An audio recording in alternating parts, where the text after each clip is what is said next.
Okay, welcome to your first 2018 New York Mets video. I really have tried for the last couple years to make Mets videos, Knicks videos. Those are really right now, my two favorite New York teams. But oh boy, it's so hard. I mean, last year I tapped out after I made, I believe, four episodes for the Mets last year. I tapped out after Noah Syndergaard went down. How could I make any videos? Who would watch them? What am I going to talk about? But as the saying goes, with each spring, hope springs eternal, and I hope we'll be covering on this episode some, I wouldn't say exciting, but I couldn't believe my ears when I read this today. My eyes, I should say. And the Mets making a last minute addition signing to shore up their pitching rotation. We'll be back right after this. So the Mets made a little news yesterday, on Sunday, February 19, 2018. There you see Sandy Olson sitting with pitcher Jason Vargas. They signed him to a 2-year deal. Vargas, he's guess what? You see, in 2015, Vargas was on the Kansas City Royals. Yes, the same Royals that the Mets played in the World Series. Guess what? He had Tommy John surgery, so I guess we get that out of the way, right? He already has his Tommy John surgery, so he's okay. He's good to go. He could join the rest of the pitchers who have gone down to injuries time and time after again. But let's keep a positive smile, I hope. But this is Vargas. This is Vargas, by the way. He has been a Met already. We'll give a quick little brief history. So we'll have to go back to the fall of 2006. Vargas was traded from the Marlins to the Mets, along with Adam Bostic. The trade was Matt Lindstrom, Henry Owens. Yeah, I don't know these names. Neither do you. He made a decent showing in AAA, but they weren't hot on him. He did come up to the majors the May 13th of 2007. Apparently, Willie Randolph wasn't a big fan of his, but to make room for Moises Alou going on the DL, they got him. He was really not that good. He was later traded. He got hurt, of course, that October in 2008. In October, tore labrum in his left hip. March 17, 2008. So this guy's already a walking injury. He's 35. Jeez. So he pitched for the Mariners for a while. That was most of his career. Had a cup of coffee with the Angels, and then he went to the Royals in 2013, signing a 4-year, $32 million contract. But then, like we just mentioned, he didn't play in the World Series in 2015 because he injured his elbow, his UCL, his left elbow, and he had Tommy John surgery. He was out the rest of 2015 and most of 2016. He did return on September 17, making a start against the White Sox. Last year, though, he had a career year. Here you can see his numbers. He's really been nothing. just as he's what you describe as a serviceable pitcher. The only reason why he's stuck around this long in the major leagues is he's a lefty. Lefties are very rare. Lefties who are serviceable have longevity in the major leagues, and usually you can always find a job if they stay healthy. DC last year leading the is this right? He led the American League in wins 8-11. I just mentioned he started off last year 12-3, went on a deep downward spiral. He struggled for most of the summer and then bounced back, winning 4 games late in the year. This is a typical 35-year-old pitcher. Sometimes this happens, even with hitters. They experience these career years late, and believe me, these career years are followed by nothing. They don't get better. They get worse, dramatically worse. He doesn't throw very hard. He throws in the upper 80s. He has to rely on his changeup and cutters and all that stuff. But make no mistake, Vargas is going to be. They signed him. I guess he comes cheap. They'll plug him in there. Probably put him as the 5th or 4th starter. Hopefully, they hope he could eat up innings. Hopefully, he could pitch 200 innings. If he could win 12 games, have an ERA around 4, the Mets would be very happy. This signing all hinges on the real relievers, Syndergaard, DeGrom, Matz, and I'm not even going to say Harvey. Who knows what's going to happen with him this year? I mean, it's 2008 or bust for Harvey. I mean, yeah, he'll get signed somewhere, but Harvey needs to really bounce back. And they say it's reported he's serious. Why? It's 3 years later, Matt. Come on, why wasn't he serious last year or the year before? I guess he's got to mature. But anyway, that is the first part of the news, and then the other. Oh yes, then I saw, and I almost laughed. I thought it was a click and bait, but apparently it's being reported. The story got picked up by all the outlets, especially New York, because it's Tebow Mania all the time. Listen, this story is Tim Tebow to the major leagues. The Mets GM expects it to happen. So during the press conference today, apparently all this was asked about Tim Tebow because it's Tebow Mania. Listen, Tim Tebow's a nice guy. Yes, we know he's a nice guy, very exceptional athlete. What he's doing, but forget it. He's not making the major leagues. This guy is hardly a single A player.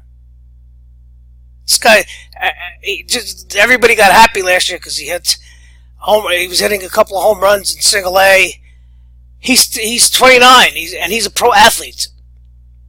Yeah, it's incredible. I guess it's remarkable what he did to just step back into it and to compete at a minor league level. But the major leagues, why do we keep hearing this? What is he going to do? He's not going to. What is this? People think he's going to be the natural.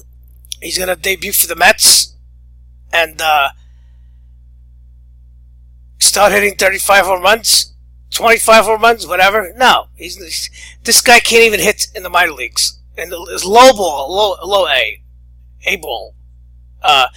Now they're saying he's probably going to get promoted to Double A. Oh wow, that's a long way for a 30-year-old between Double A and the big leagues. And he's going to say, he said here, he's quoted, "For me, my goal isn't about what's going to happen one day." Tebow said Monday about all his comments. "My goal is to focus on this day, outfield work, my training session." Yeah, blah, blah, blah. He's saying all the right things. Clearly, Tebow, Alderson, what is he going to say when he's asked? He said, he feels maybe one day Tebow could make a stop to the major leagues. But what does that mean? A late September call-up as a thank you for him selling jerseys, to get media eyes on the Mets promotion. Give me a break. He's a sideshow. Do you really want? You really going to bring him up during a pennant race and have that distraction on your hands? The only way he comes up is if the Mets are out of the playoffs, and the season becomes a sideshow, and he could just be a feel good moment, which is ridiculous. So you see, this is the Post, the New York Post. I just showed you the Washington Post. Mets welcome Tim Tebow with stunning Major League prediction. Oh, wow. Stunning. Yeah, it's stunning, all right. Noting that the Tebow experiment has evolved into something greater, General Manager Stanley Olson on Sunday said, I think he will play in the Major Leagues. Oh, he will? Okay. Sure. Anybody could play in the Major Leagues if you bring him up. The question is what is he going to do? The 30-year-old Tebow arrived at spring training on Sunday for his first Major League camp after posting a .226 batting average, 309 on base, and a .347 ops. Slash line with 8 homers and 52 RBIs in 126 games in the outfield, split between single A and high A. Are you kidding me? This guy would have got released. He would have got released. 8 homers, yeah, that shows some power. He's got some power numbers, but he would have got released if his name wasn't Tim Tebow. And then it says it's expected the Mets will elevate Tebow to Double-A Binghamton to start the season as he continues his baseball odyssey. Sure, this is nothing new. The people you can't block up a roster spot in A-ball with a 30-year-old. You could do it. They did that last year. They have new recruits. They have new players drafted. They can't plug this guy in there. So they move him up to the next sideshow. He says the same thing. Yeah, I'm passionate about it. Of course you are. And listen, don't forget, Tim Tebow, he's allowed to leave for a few days during the week because he has an ESPN gig. That was the worked out deal. This guy's he's not even a full-time minor league player. Are you kidding me? Oh boy. And all this cited Tebow's age as the reason he is a Major League camp. Yeah, besides, again, it's always the Tim Tebow sideshow wherever he goes.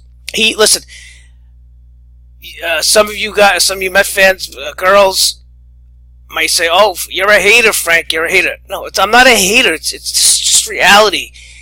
Tim Tebow is a media hyped athlete.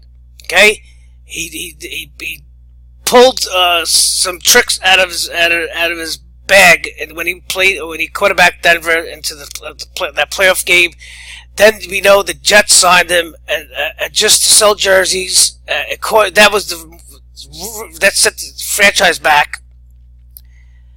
It was just to sell jerseys, sell tickets, and what do you think the Mets did this? They need publicity, make some revenue off of him. This experiment, if you will, is not going to last forever. Alderson said, no shit. But he's made meaningful progress. What progress did he make? He actually didn't embarrass himself completely. We thought he would best benefit from being in the Major League camp, which would accelerate his development rather than falling back on protocol. Or, hey, maybe he might really expose himself, okay? But I'm sure they'll pick and choose his spots and protect him.